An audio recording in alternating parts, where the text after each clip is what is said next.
Welcome to a short video introducing the supply network mapping application in the EVSM Mix software. Traditionally, segments of the network map are drawn by hand on the wall or using electronic tools like Visio, PowerPoint, Excel, Lucid, SmartDraw, and many others. EVSM Mix, in contrast, provides a specific application for supply network mapping that's complete with icons, the related data, built-in equations, built-in charts, and an integrated improvement framework. Its goal is much better productivity for the team, better and validated improvement ideas, and a reusable network model that can provide more frequent value and be updated as needed. Often, there are targeted physical events where the team gets together to map out pieces of the network on a wall and then capture and analyze the result. In today's digital world, and with the need for social distancing, the wall can be substituted by an electronic whiteboard in support of the initial capture phase and later the ideation phase after the analytics are available.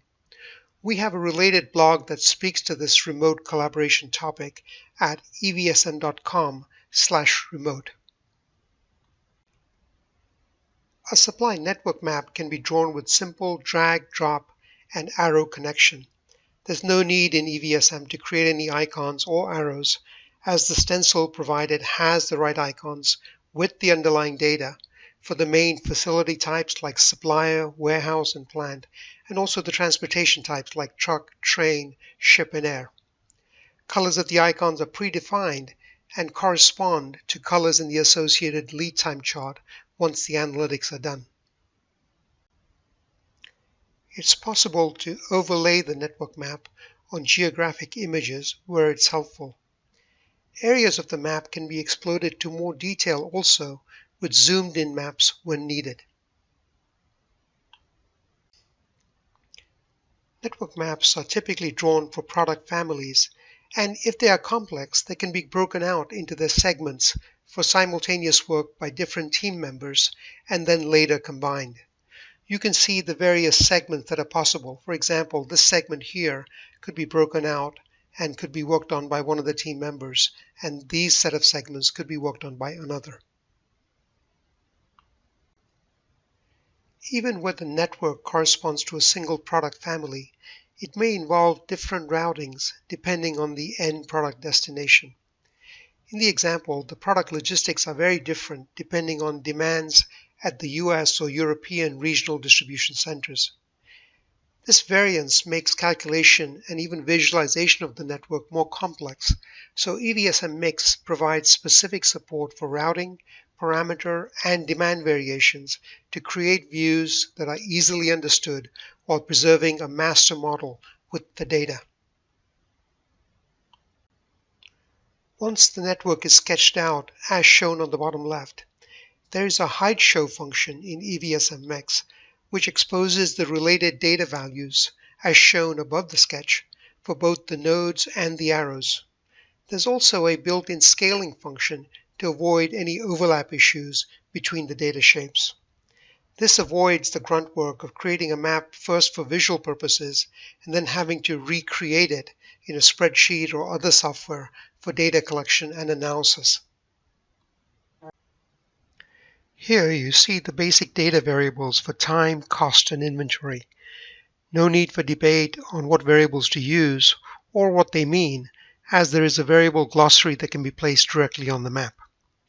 Time, currency, and quantity units are flexible and can be changed easily throughout the map. Data input can be directly on the map or via a spreadsheet. New variables can also be added if needed.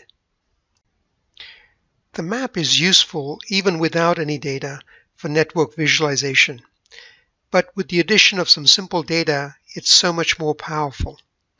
There are built-in analytics to support metrics like lead time, landed cost, inventory holding cost, etc., so that improvement ideas can be metrics-based and what-if studies are easy to do. Let's look through some of the simple concepts and calculations in the map. Demand for products is declared at the customer shape on the right-hand side, and is then back calculated to all the upstream nodes, like the plant and the 3 suppliers shown. Percent values on the arrows control the demand propagation. In the example, the plant XYZ gets casting from either supplier B or supplier C. The arrows indicate that 30% of the demand is met by supplier B and 70% by supplier C. So if the plant needs 10 castings per day, the demand on supplier B is calculated as 3 castings per day. If there is scrap at any of the network nodes, then this causes an increase in demand on the upstream nodes.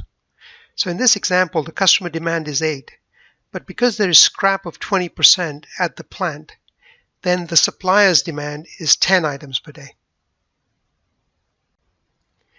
Lead time is calculated for each unique leg in the system.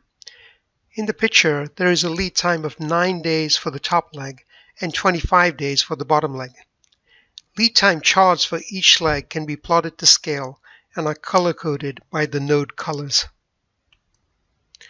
Here's a simple example map and a lead time chart for the 3 unique legs from the supplier to the customer. Each leg would also have associated cost and inventory characteristics.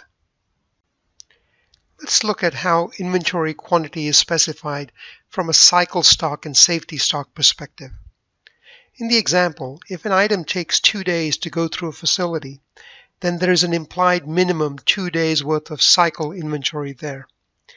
There could be a greater amount than that if there is also an additional safety stock. So you can either input the activity time or you can input the activity quantity as appropriate.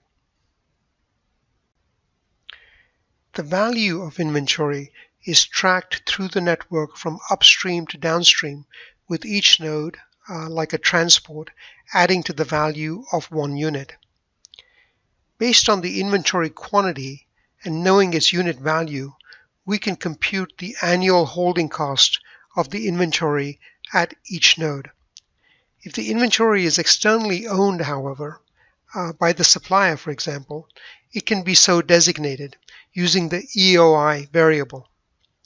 In the example, there is an option of purchasing from supplier 1 or from supplier 2 with trade-offs between the unit cost in the supplier and the ownership and holding cost of the inventory stock.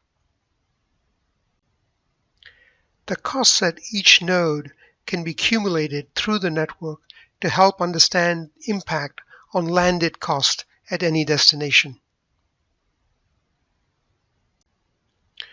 Once the analysis is done, some of the improvement areas associated with specific components or suppliers can be extracted and worked upon in more detail. There are built-in selection and map extract functions to make this easy.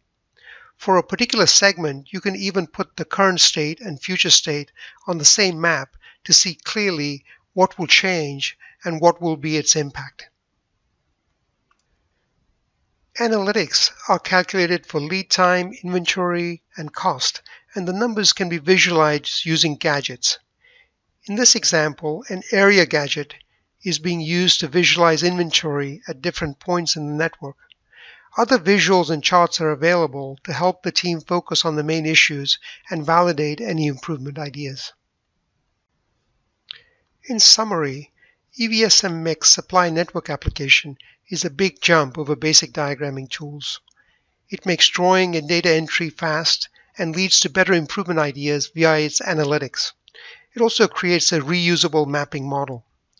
It's used by some of the world's largest companies to visualize and adapt segments of the overall supply chain for selected product families. It's also amazingly affordable and is used by some of the world's smallest companies also.